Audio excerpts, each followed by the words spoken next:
bad wills. Okay? You see, now that James Earl Jones has passed on and Darth Vader's no longer around, you're looking at the true sports talk Darth Vader right here. Zander, I see you, my son. Oh, the co-host of Birds 365, Luke. Let's see how much.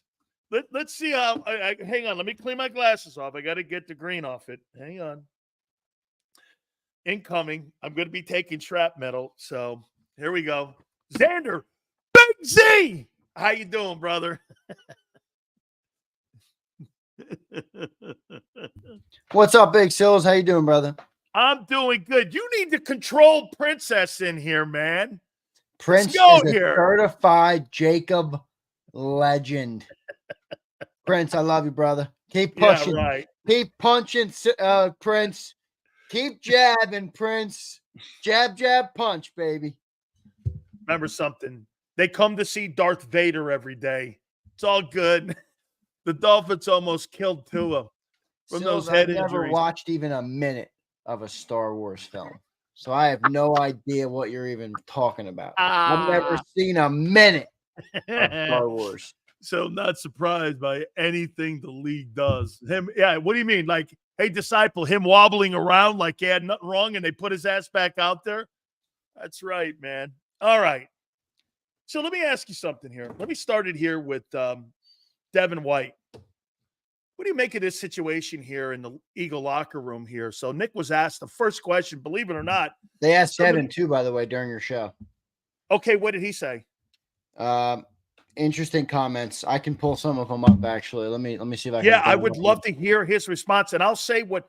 So Nick here, I have Nick here. Here's Devin. Nick said that I would like to keep it between the player and myself. He knows we're going to need him this year. And I'd like to keep that conversation with our players private. So I'd be curious. So he tweeted this out? Elliott Shore Parks tweeted this out. They were video interviewing him in the locker room.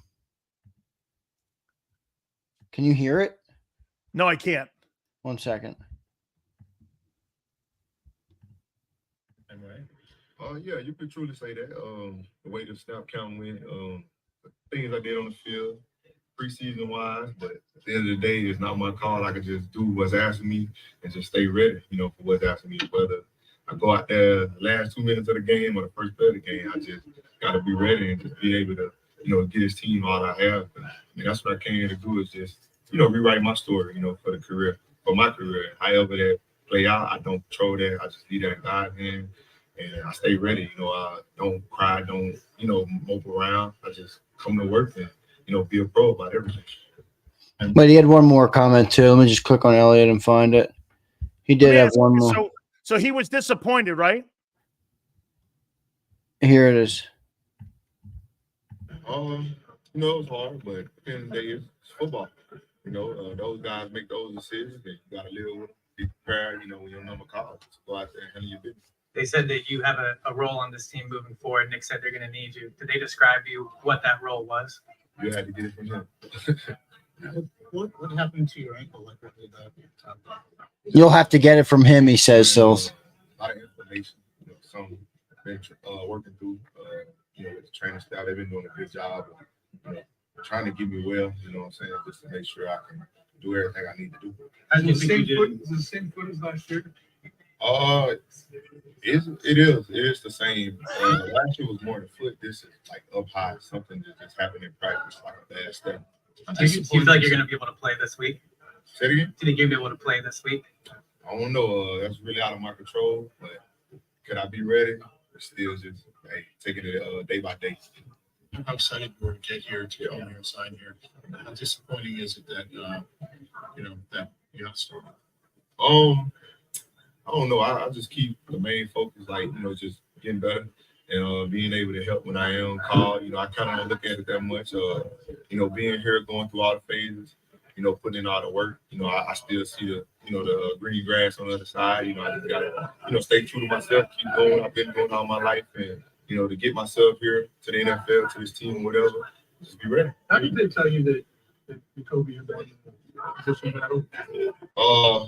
Shit, I don't know. I can't recall.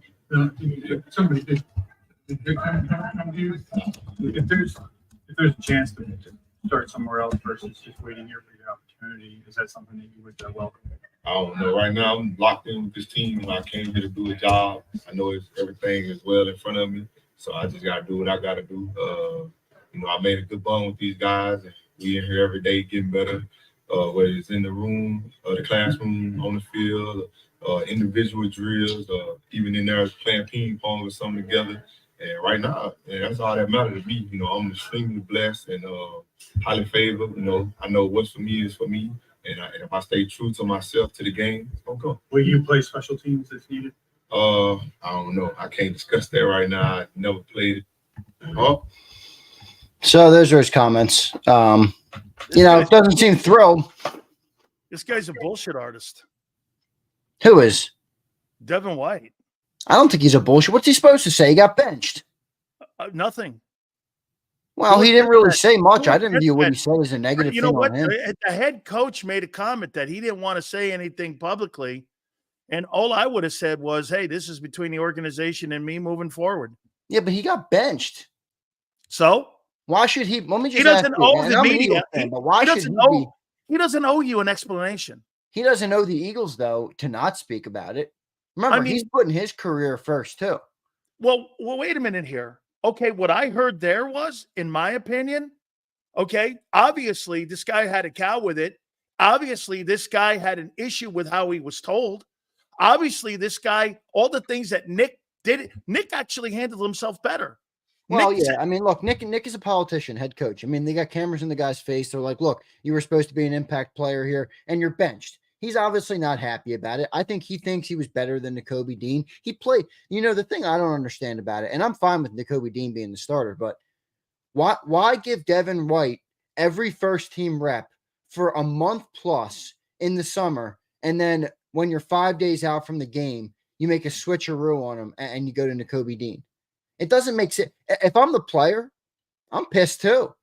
So I can't really. I understand what you're saying. You want to. Okay, but wait a minute. I understand now. I understand now what you're saying. You think this was a Howie call?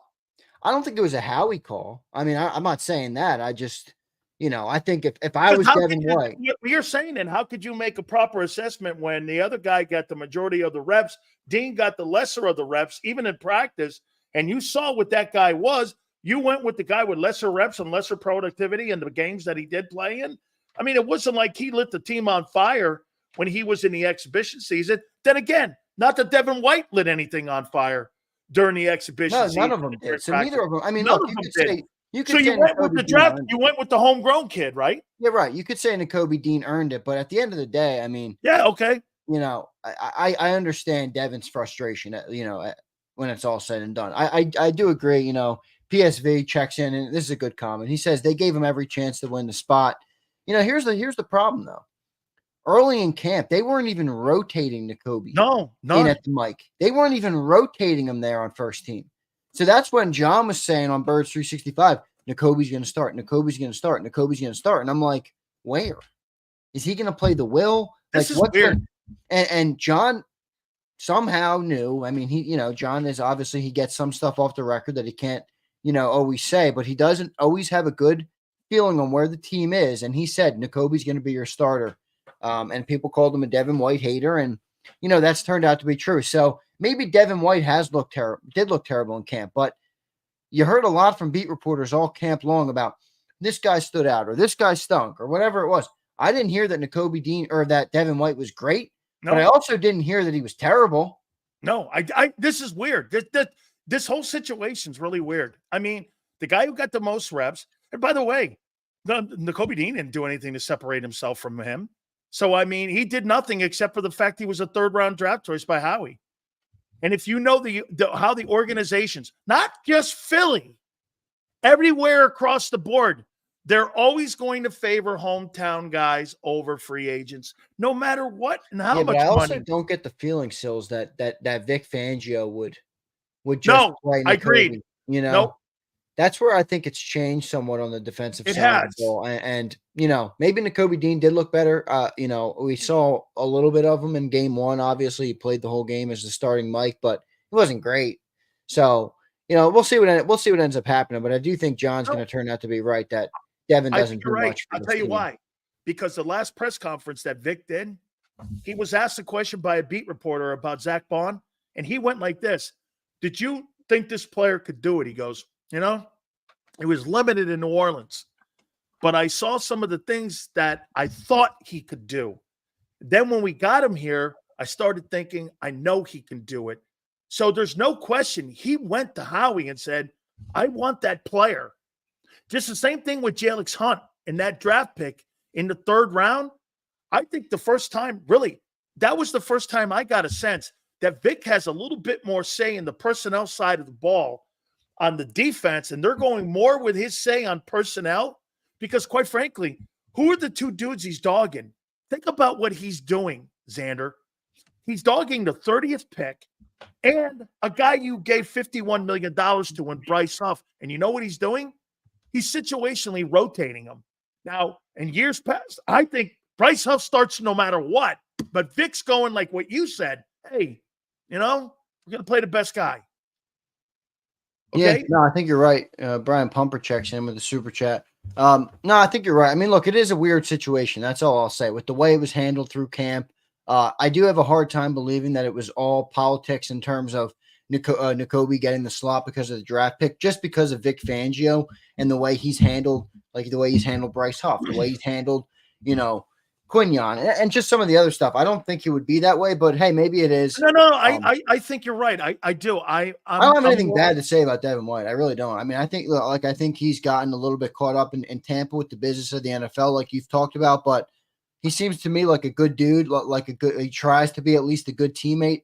It doesn't seem like he's trying to shake the boat. I think he's just a little pissed he got benched, which is fair, but you know, you got to put that chip on your shoulder and go out there and earn it if that's what you want. You know, if that's how you're going to respond, then you know that will give you the best chance of getting on the field. So I hope he does that. But that was his comments today. It didn't bother me at all. Do you think this will turn into a distraction? No, it shouldn't. I mean, I think going into week 1, you know, the team knew, and maybe that's part of the reason Devin didn't even fly down there versus Isaiah Rodgers did fly down there. You know, You it came think out the team today. thought he was going to be a distraction because Isaiah Rodgers did? It came out today. Isaiah Rodgers says he broke his right hand on the last day of training camp and he had surgery. I'm like, I'm going to ask John. Where did that come up? Where did that come up? I mean, you heard he had a nagging hand going into week 1 and he didn't play the game. I don't know. He says somebody tried to punch the ball and punched my hand. His hand's pretty good and getting better. But he said he broke it and he got surgery. You know, I guess the reporters got kicked out on the last day of camp, so maybe they didn't see it or they weren't aware of it. But I had him number 1 on the depth chart on Wednesday of game week. Yeah, I don't know. They might end up getting into prior to the releasing of the. Remember, the next day we found out that Isaiah Rodgers was put on Thursday. He was put on the injury list.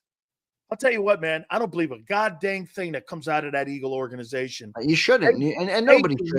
That's not even a knock on the Eagles organization. I mean, you know, that's football.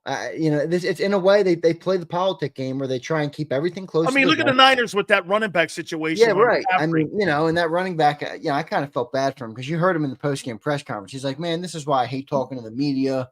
You know, you say one thing wrong and, you know, now you're going to get reprimanded. And he's a bottom of the roster guy. So hopefully he doesn't get cut or anything. I thought that dude had a great game. So, but no, I feel for him. But, you know, you're right. These guys aren't under oath. Don't take everything they say to heart. Yeah, there's Prince with another leap of faith take. Wow, is that? Prince, amen, brother. I agree. What an epiphany that is right there, man. What a shitty take that is, man. Give me a break there, man. Come up with something better, Prince. Holy cow, that's a real leap. So all right. Seething at the potential of this Eagles offense if they get this thing worked out. Our conversation yesterday on the show was fantastic. For anybody that missed it, I would urge you to go back and listen. It's posted up on the channel. the potential of this Eagles offense, Oh baby. God. Number 1 in the league if they can get this thing on the tracks by week 8, and I think they're going to Oh. by week 6. Yeah, I'm sure of it. Especially after that eye-opening decision-making game that he had against Green Bay. Also at 277 Oh, and by the passing way, yards, even 3 Dan touchdowns, Orlovsky goes like 34 this. points on the board. Lowest rated quarterback in the league, even over Will Levis or whatever he is. I mean, All right, hey, so wait, since John McMullen's Mr. PFF, what should we call Sileo? Dr. PFF? Let's hold call on him here. Dr. PFF. Even Dan Orlovsky goes like this. Decision making was terrible in the football game. Did not play well. But He hey, made some bad decision. Well, here's the other part of it too that we haven't even talked about. I'm a little bit all right with it. I don't love him, but I don't want to neutralize Jalen's ability to take shots in a game. You don't want to overcorrect it so much that all you do is check down. All you do is take the easy throw. You got to push the ball. Sometimes you got to risk it for the biscuit in life and in football. And I don't want to see Jalen overcorrect it to the point that he's not even attempting to push the ball or to get the ball to AJ. I mean, look, Dan, when you have great receivers, sometimes you throw the ball up for one of them. is that what McNabb? You think that's what McNabb was talking about playing? Yeah, I don't know. McNabb, to me, he sounded sour, though, man. I think he's jealous of Jalen Hurts. This city has gravitated to Jalen Hurts more in 4 years than they ever did with Donovan McNabb. Jalen made it to the Super Bowl and put up an unbelievable performance. McNabb couldn't even keep the puke inside his stomach. And I think he's a little bit jealous of Jalen Hurts, if I had to, call it from my point of view. Now, maybe he's not. Maybe he's just giving it. Oh, I think he is. I think I sense a little bit of jealousy from Donovan McNabb, who spent a lot of time here. He's a petty guy. He's always been petty in his career. He's always been petty. And it's human nature in a way. He spent a lot of time here, brother, and he never won. In fact, I thought he was terrible in the Super Bowl that we lost to the Patriots with him. And I think he's a little jealous. I think this city loves Jalen Hurts more than they love Donovan McNabb. I don't think that that's even a conversation. I think the conversation goes back to the two dudes they loved the most was, as fans, maybe Randall and him. I think if you go back in the history of the quarterbacks, you look at Cunningham, and Cunningham's stay at the end was a little bit bitter on his way out the door. But while he played, Eagle fans loved Randall Cunningham when he was at the height of his career in Philadelphia. And I think you see a little bit more love. You made a comment, Zander, and let me ask you this. You make a great point, and it is a great point. You don't want the aggressiveness to be coached out of him. Do you think they coached that out of Wentz? No, I think that was always a problem for Wentz. Now, I think Wentz was like when Josh Allen's at his worst in terms of recklessness, and then couple that with Jalen when he's at his worst in decision making. That was sometimes what Carson Wentz was, like the combination of those two, where he was reckless and the decisions were terrible. No, I don't think they're going to coach it out of him completely. I just want him to be weary of it because, look, at the end of the day, you got great receivers. You have a great offense. Like, you're going to have some interceptions. You're not going to go 0 interceptions, so don't completely remove it. Be a little bit better, make better decisions, be smarter with the football, pick and choose your moments. I think that's fair to say. A couple people were in here saying, oh, well, McNabb was right. Well, I think you're right. I mean, here, Crawley says McNabb wasn't wrong. No, but I thought the way he delivered the message was wrong. It just sounded sour to me. I listened to the interview. He just sounded sour to me. So Donovan McSad. Where's that? Did we put that up? that was a good super chat there. Way to go, Jacob. Donovan McSad. Donovan McSad, baby. But look, I think Jalen's in a good spot. I think he's moving the football through the air well. He threw for almost 280 passing yards in this first week with Kellen Moore. He's obviously got all the players around him. Get that week 1 rust off. Hone in your decision making. Pick and choose your moments. This offense is going to be nasty good, man. 34 points, 400 plus yards of offense. I mean, Sills, call a spade a spade. 3 turnovers and you're putting up those numbers. Like you said, that's why you gave them a C. Yeah. Imagine what they could be if they ever play an A game. It's the league could be scared. Listen, I'm giving Burrow the same pass then that you're giving Hurts. Okay? You have to. You can't just pick one or the other and go, well, Burrow, they've done the same I'll tell you thing. what. Here's the thing I'll say about Burrow. I'll tell you what. In that game, he stunk. You're right. He was brutal, actually. I watched the whole game. Jalen wasn't that bad. No, As bad as Burrow. but here's the thing I'm going to say about Burrow. That Patriots defense, they were everywhere in that game. I watched that game live because I'm not really a red zone person. I kind of like to get into a football game. So when I was, we had the Sunday off, obviously, with the Birds playing on Friday. I watched that football game, and I went back and watched the condensed version on NFL because I have NFL Plus or whatever it is. That Patriots defense, they were everything. They were blanketing the. They were more aggressive. They were getting pressure. I mean, it was a tough swing for Joe. Now, granted, you're going to play great defenses in the NFL. If you're an elite quarterback, you got to be able to handle it. So I'm not giving them a pass, but I will say we got that Patriots team, I think, in week 4. I wouldn't sleep on that team. And everybody's been talking about them as a New York Giants level football team. I didn't see a New York Giants level football team there. Now, their offense isn't great, but that defense was pretty good, man. Absolutely. So I had somebody send me a clip of a show, and it was Dan Orlovsky. He was talking on an ESPN show, and I posted it on my Twitter page. Now, I don't watch those shitty shows, but our great listeners send me stuff. And he said something about Kellen Moore. And you know what? I got to tell you, man, I went back and watched a little bit of those situations on some of those picks.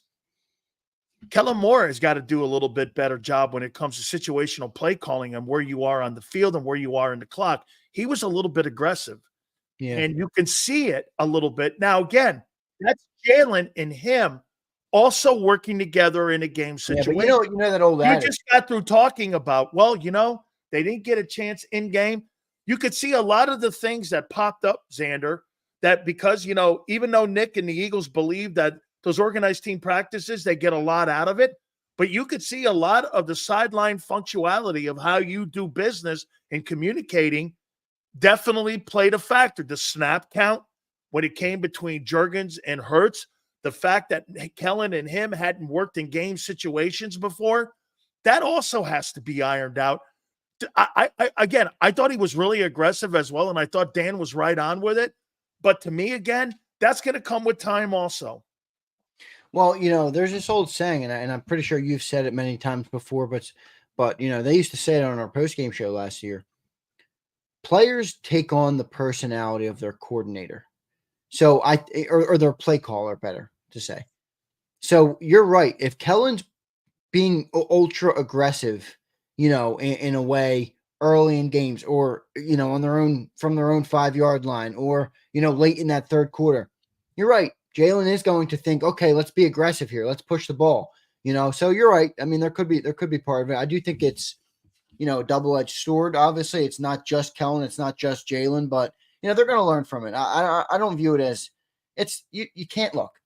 You're not going to go far with 3 turnovers a game. Nick Sirianni said that today. We're the only team in the league that won in week 1 that lost the turnover battle. 11 teams lost the turnover battle, and 10 lost the game. Only 1 won, and we were the only team. So it's not sustainable. They know that. They got to correct it. I'm not talking it being a negative. I'm talking about it just getting reps. Yeah, no, you're right. I know what you're saying, especially with Kellen too, and where picking and choosing his moments as well. So I see what you're saying. Like you're saying, okay, once again, I have to think it's my delivery here on how everybody hears me, but to me, your delivery? No, it can't be your delivery. Hey, all I'm saying is, like I said, this is going to be a little bumpy at the beginning here for the kid until everyone gets on. Hey, let's do this. Like you said, I actually gave it a C- because I think there's a ton of room of improvement here. And they won playing C- football with 3 turnovers, and you put 34 up. Guess what? Like I said, get the communication down. Have a better understanding of reading the defenses, the motion, getting comfortable with all that. Zander, I mean, you won the ball game. There's no doubt about it. But the first quarter poll of the season, we're going to really know. Hey, I'll tell you what. Let's do this now here. What's your biggest concern going into week 2? Now, Nick said something that I completely agree with.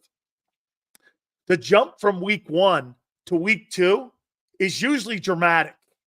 and how you are able, because now Yeah. you get up to game tempo. Right. You've been on the field. You played 60 minutes of ball. You've been in a game. You've got everything. You've got some things out of the works here now, like you said, some of the rust and such. So this is going to be a pretty good leap. I threw out, and I'm going to give them to you here. How For concerned both are you teams, on- by the way. For What? both teams. Oh yeah, both teams. I You think got to Atlanta's expect gonna Atlanta way to be a better. better team. Yep. You got to expect Atlanta to be better. How concerned are you with the pass rush? Well, that's where you asked me my biggest concern going into the Monday game. It's that defensive line. You got Bijan Robinson coming in. He is a very talented running back. He can gash you if you let him.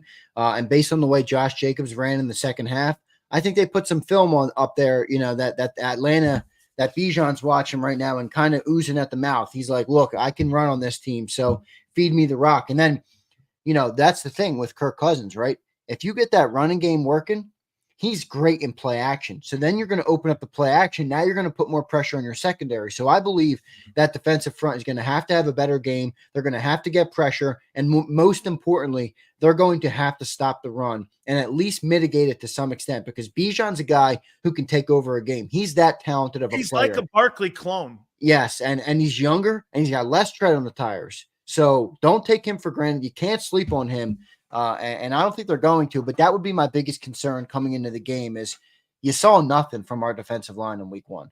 Now call it the field, call it week one, call it whatever you want to call it. The fact is the fact. They did nothing in week one. None of them. Not Jalen Carter, not Jordan Davis. None of them did anything really in week one. So they all have to be better. That's not just talking about Bryce Huff. That's not just talking about, Jalen. It's all of them. I think all of those guys in that defensive line need to show up. And if they show up, I think this game could be a runaway. I think the Eagles could handily beat this team. I really do. But they do the right things. Yeah, I predicted last week was a 34-31 game. I thought Green Bay was a good team coming in. I'm not going to give my it was prediction. a one-score game. You weren't that far off. I'm not going to give. No, I was correct on how much the Eagles scored. I was just wrong on the Green Bay. They put up 8 or 29? 29. Yeah, it's 34-29 was the final. But I'm not giving my prediction yet. I'm going to give it on Monday on the shows. But I do not have this game closer. I'll just tip my hand in that regard. Can you improve on the tackling going into week two?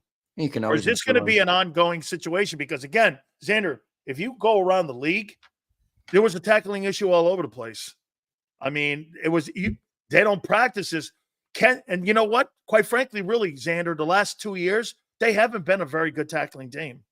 They've just not been a very good tackling. No, and I don't know if they're going to be. Look, it kind of is what we just talked about with the coordinators, and you take on the personality of your play caller on the field. We don't run a physical defense anymore. We run a bend but don't break. You have the two high safeties. It's not the defense of the gangrene era. It's not that type of defense. Not so going there anymore either. We don't go in there thinking we got to crack some skulls.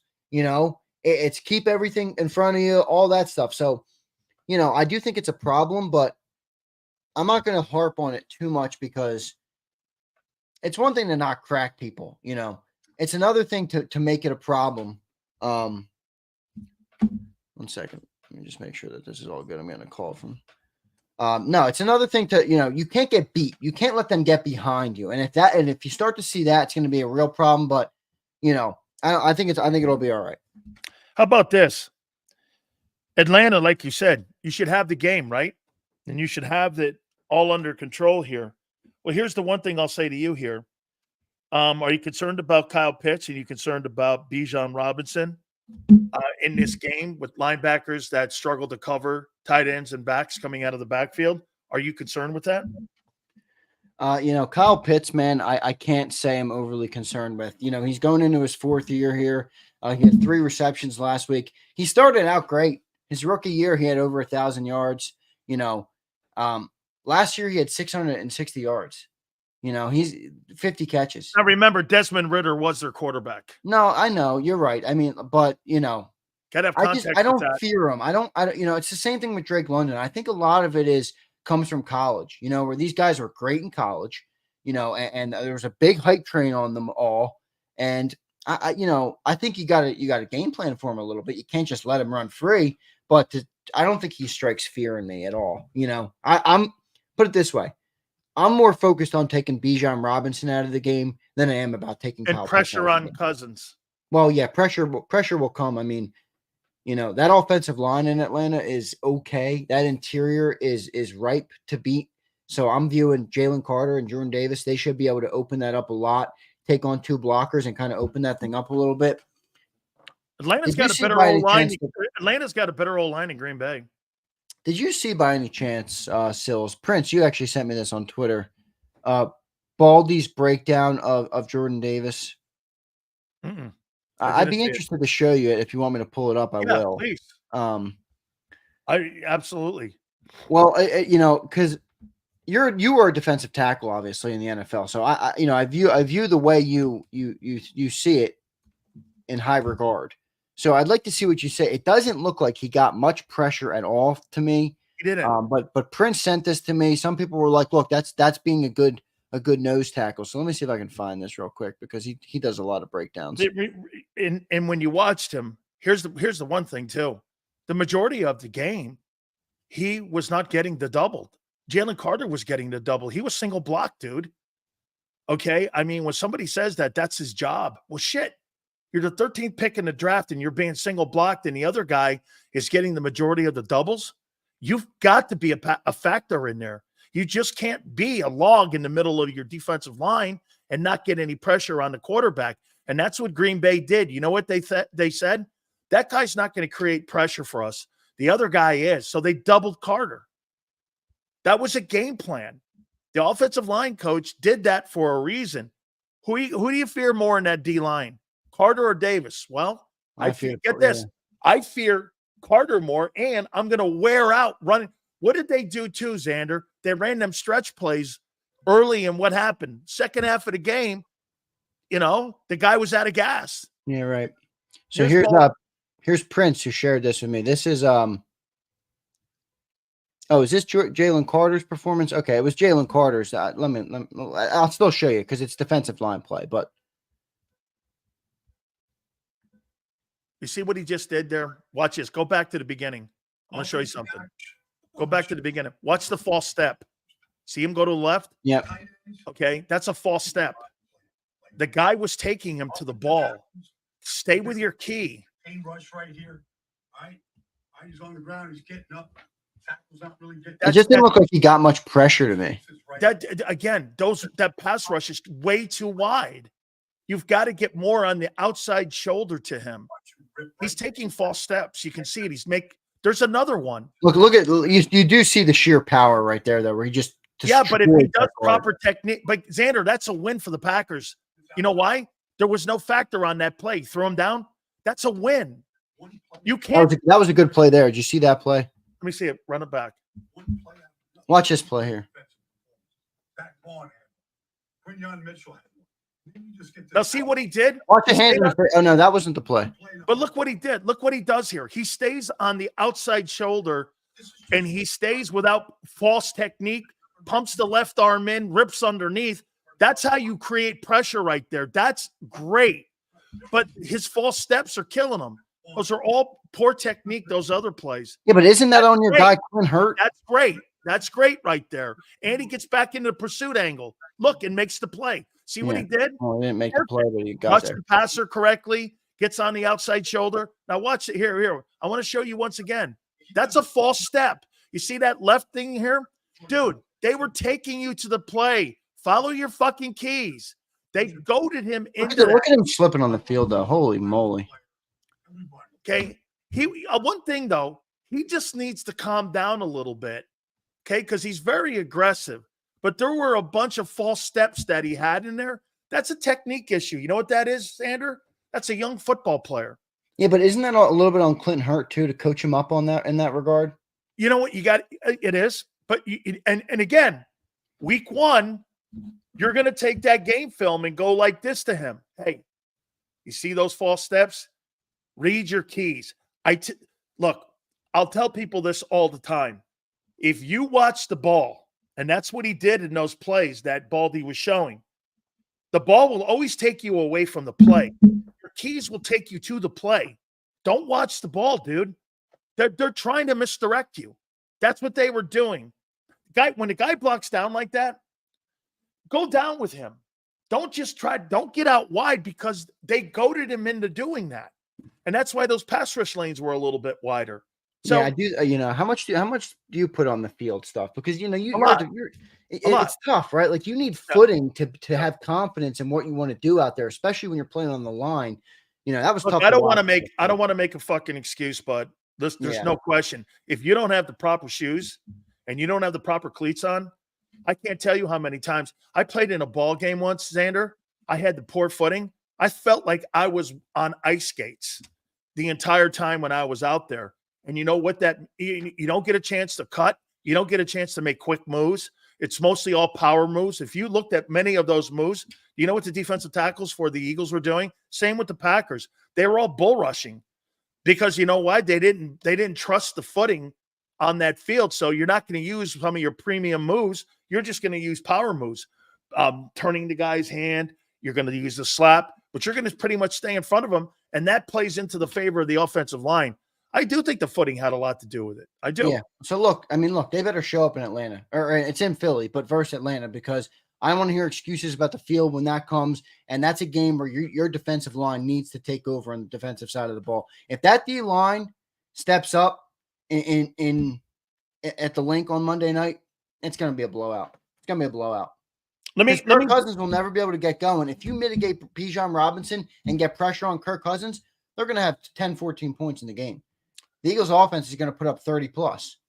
I got two more for you here, but I want to make sure I get BetUS in here, and we don't have to take a timeout, so we'll just do this right here. Guys, don't forget, new betting house here for you during the football season. We're so proud to have BetUS part of the partnership here. First 125% bonuses on your first 3 deposits, up to $2K. Get it done. The home of Michael Vick, even 200%. And crypto bonuses are there for you as well. Fastest payouts in the business. Make sure you go to betus.com.pa, betus.com.pa for you to get the best service 365 days of the year. Live wagering like on tonight's game with the Bills and the Dolphins are there for you. Do me a favor. Log on again to betus.com.pa. That's betus.com.pa. Two more for you here, Zander. Dude, when's the last time Dallas Goedert's been a factor in a football game? Yeah, not often. I mean, look, he's a especially factor against a Tampa 2 defense that you're facing on Monday. Yeah, now can you run down real quick, because I have a good idea on Tampa 2, but that's when you're going to have a linebacker basically dropping back into the middle of the field in coverage. Is that what you're talking about here when you're saying he's Tampa like a 2? rover back, right? And you're going to drop your 2 safeties back, so even further. Right. You drop your 2 safeties back out to the outside the hash marks or to the hashes, move the one linebacker out in the middle. Gotcha. And put them in the middle. Like this. Yeah. If 2 safeties are here, they'll go like this. Okay. So they're going to try and take away that seam route a little bit up the middle. You're taking away absolutely. You're also taking away that crossing route because right at the outside. You're doing this here, and what you're doing with the wide receivers, with those corners, you're kind of limiting the space that they have because most guys play, 2-eye safety. Here's Vic. Vic plays 2-eye safety, right? And you've got this much room to the sideline. Well, when you play that Tampa 2, it's more like this. They'll drop the Mike backer in the middle here, that zone. And that's why when guys like Ryan Shazier and those guys, or Derek Brooks, those guys were so great at that. Anytime you see a Lovie Smith, anytime you see him, Mike Tomlin runs that, Zander. They run that in Tampa. Or in Pittsburgh, they run that. That's what they ran against the Atlanta Falcons, the Steelers. They ran their own defense against them. And I think that's one of the reasons that Cousins, and they got internal pressure and external pressure from TJ Watt. That's got to be a factor there too. So now if you're Kellen Moore and Jalen and you know that they're going to play that Tampa 2, what's your best way to attack that? Seam pass Goddard, and I want to get this. I'm going to use Devontae Smith and AJ more as decoys, just like I did in that Packer game, to open up the middle of that football field because I don't believe Atlanta has the backers.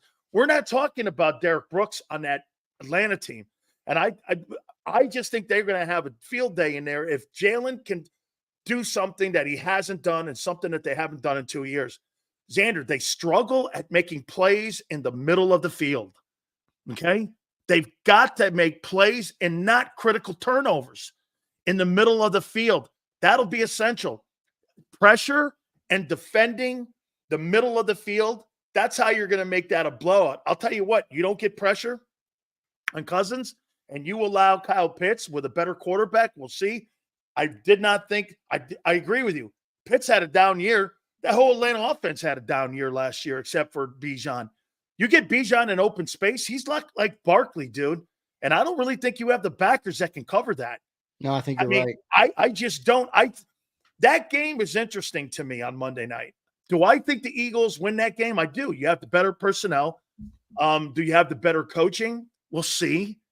Come Monday, we'll see. Because I think remember something, Raheem's got a Super Bowl ring as a coordinator. Okay, he was that Rams coordinator that won that Super Bowl. It wasn't Phillips. It was Raheem that won that Super Bowl when they went in there and actually defended Brady. He defended Brady the last time they played in the NFC title game. So this guy knows what he's doing defensively. That game on Monday will be interesting if you can't get pressure. No, you're right. No doubt about it. And that's why I talked so much about the D-line when we talked about what we were concerned about coming in. It's definitely that. By the way, Bearded put a $5 super chat, but my man Bearded, he said he forgot to write something. So Bearded, if you put something in the chat, brother, we will bring it up for you. You don't have to pay for $5 either. Again, just put something in the chat or whatever you want to comment, and Sills will bring it up. So last one here for you here. We said this in the offseason here. I'm not looking for a ton of anything really in production out of wide receiver 3, but Jesus, one target, no plays. I mean, Zander, it's like going 10 against 11, and it's like your guys are so good on the numbers that you just completely forget about wide receiver. I mean, look at what Dallas did to Cleveland using wide receiver 3. It opened it up a little bit more for Dak Prescott.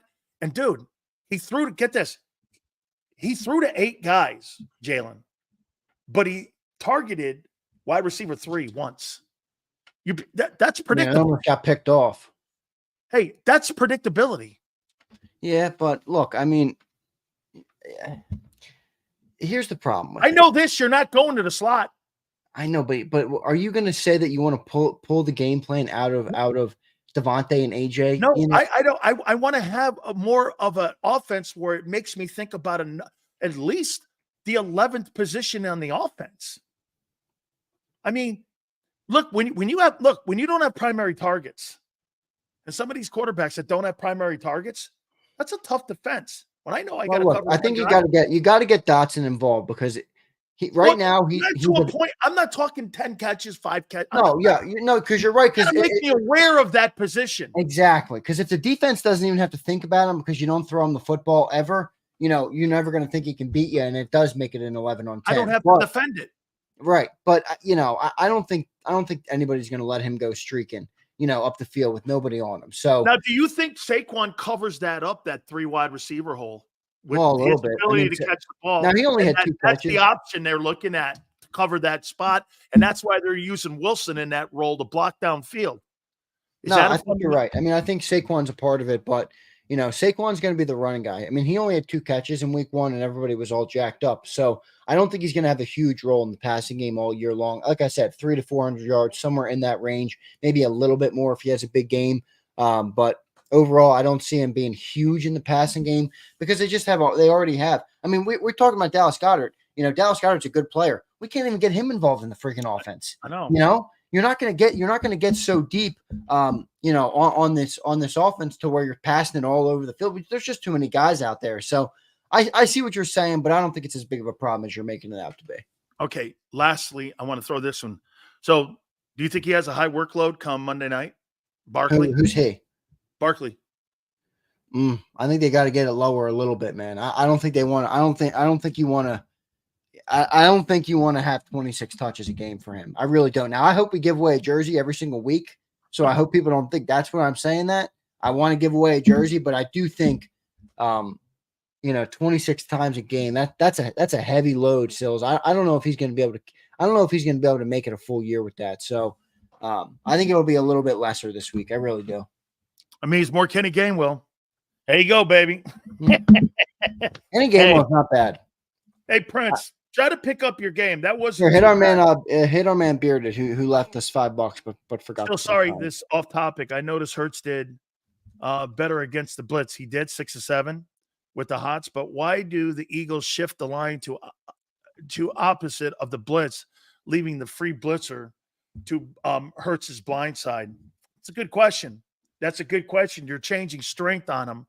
And why do they keep that open up like that and slide the offensive line? I think that's got a lot to do with protection setting too. And when they slide it, they're counting on that defensive end to bite on that. And also too, you got a really good left tackle. I mean, hey, Zander, if you look at the grades, 2 of the highest graded offensive tackles that came out of the first week were Jordan Mailata and Lane Johnson. I mean, They played exceptionally well. If you really want, you want to hear some good stuff? Lane Johnson and Jordan Mailata played exceptional in that football game against Green. Well, we knew that. Great. I mean, yeah, we knew that. Well, yeah. I mean, they were great. Here's the follow-up. Shouldn't you shift to the blitz side and hot route toward the vacant space? That's an audible. That's from the quarterback. Quarterback has to audible into that. Because what you want to do, Beard, you want to throw into the blitz. I thought he threw into the blitz a few times very well. You know what? He did, and he had a couple hot routes in week 1. So listen, I'll say this. Of all the things he did well, that was one of them. And the other thing was gutting it out and winning. Okay? I mean, and gutting it out and getting it in the end. And by the way, I'm really happy he pulled the Mahomes in the fourth quarter. You know what he did? He pulled the RPO out. Okay? I mean, they pulled 13 carries. Now, there's another thing. I don't want Jalen Hurts should be around 6 carries a game. Okay? For that guy to last for what you're asking him to do, you need to cut that in half. Don't you think, Zander? At least half. 6 carries. That was too many carries for her. I don't even think he needs that many carries. I mean, 13 carries is a ton of carries. All right. Where are we on the like list, Zander? Wait, Stills, before I go, I do want to talk to you about tonight's game. Oh, okay. Yeah, I forgot that. Who do you got? Just real quick, just what you're thinking going into that game. Josh Allen has destroyed the Dolphins every time he's played them in terms of yardage and stuff. He's 11-2. Yeah, and he's just been really a beast versus them. But I kind of like Miami's home tonight. They're a cutesy team, but who do you got tonight? It's early in the year instead of later in the year in Miami. So that humidity is going to be a factor, but the game's at night. Hey, man, until proven otherwise, I do not believe Miami is a physical football team. They're not a physical football team. They're a finesse football team. And boy, do I like that running back that Buffalo has. And the running backs with Miami are a little bit banged up. And I think Josh Allen is going to play his ass off tonight. Tua's got to win that game. You know, here's this side. He's 1-6 versus Buffalo. And on top of that, look at guys like Lamar Jackson, 1-5 versus Mahomes. He's got to win this game. Josh Allen, I think, continues him carrying himself, and I think they beat him by 10 points tonight. I don't see Miami in this ball game. I don't think they have the defense. Now, look, their kid from Miami, University of Miami, who was the AFC Defensive Lineman of the week, had a really good week last week against Jacksonville. But I think Buffalo and their O-line and their running game, I think that tight end will be a factor. I don't like their linebackers. Their corners are pretty good. I'm talking Miami's. But I see Buffalo winning this thing pretty handily, and you'll see, I think Allen go for about 250 passing, maybe another 70 or 80 yards rushing. He had 4 touchdowns in the first game. Until proven otherwise, I want to see if Miami can be physical. Because, Zander, I haven't seen a physical football. The Philadelphia Eagles beat the doorknobs off them. I thought that was maybe their best game of the year. No, they're not physical at all. No, you're right. Here's one thing I got to ask you, though, because everybody in the chat's going to love this. Why does Big Sales, when you talk about Josh Allen, what a great player. When you talk about Josh, he's a winner. You always factor in his running touchdowns. I'll tell you why. But you never factor him in for Jalen Hurts. I'll tell you why. That guy throws for 4,500 yards a year, 30 touchdowns. What? Okay, yeah. He wins from both pocket and with his legs. Hurts wins with his legs. He can't win from the pocket. Hurts doesn't win with his legs, though. Okay, really? The last 2 years with them throwing the ball, he has been average. 3,800 yards passing and 22 touchdowns. This guy's got almost 50 touchdowns the last 5 years. And get this, he's 49 and 16. Yeah, but you say the 4,500 passing yard, like Sills. I get it, but like, dude, if you break that down across 17 games, you're talking about like 35 to 40 yards shit. more. Why can't your boy do more when he has more in the huddle? You're talking about 35, 40 yards more per game. Like, are you seriously they win in Buffalo because of Allen. They win in Philly in spite of Hurts' inefficiencies when it comes to passing the ball. Dude, when your best player in your huddle is not your quarterback, you got a problem. Wait a minute. Let me ask you this. Do you believe that Jalen Hurts is the best player in the Eagle huddle? No. Okay. Is Josh Allen the best player in the Buffalo Bills huddle? Yes. Okay. Well, okay. What team made the Super Bowl? Is Is Brock Purdy Jimmy Garoppolo? Garoppolo made the Super Bowl. Is Brock Purdy the best player in their huddle? No. Is Jared Goff the best player? Is Jared Goff the best player in their huddle? No. Okay, well, those are your last four quarterbacks that are contending in the NFC. Jared Goff's the best. Oh, no, Penei Sewell is. Penei Sewell is. Yeah, you could probably argue Jared is better than the skill position guys, but yeah. I think you're making too much of it. You know, that's all I'll say. No, you know what? One day when you get a quarterback, it's a team game, though, Sills. Football is the ultimate team game. Oh, so now you're giving the team credit for getting to the Super Bowl. So which is it? The quarterback or the team? I'm not because I want getting to the Super Bowl a team effort, a team accomplishment. It's all a team to me. So they make the Super Bowl with Jalen Hurts at the helm proves to me that they don't need a different quarterback to win. It all ties in. Let's end this with a cool one here. What do you think Josh Allen would do in that Eagle huddle? All right. Hey, I digress. 17-0, 3 straight playoff wins in a Super Bowl. Zander, where are we on the like list, my friend? By the way, your boy's not a bat. He's going to continue 175. Pretty good stuff. We're going to get David Archer, part of the broadcast team for the Atlanta Falcons, aboard with us here shortly. Zander, great stuff. We'll catch you in the morning on Birds 365. Thank you, brother. Thank you, Sills. Appreciate everybody. Thanks, everybody in the chat. See you guys tomorrow. You got it, man. Appreciate it. Hit the like button. Keep it here, National Football Show.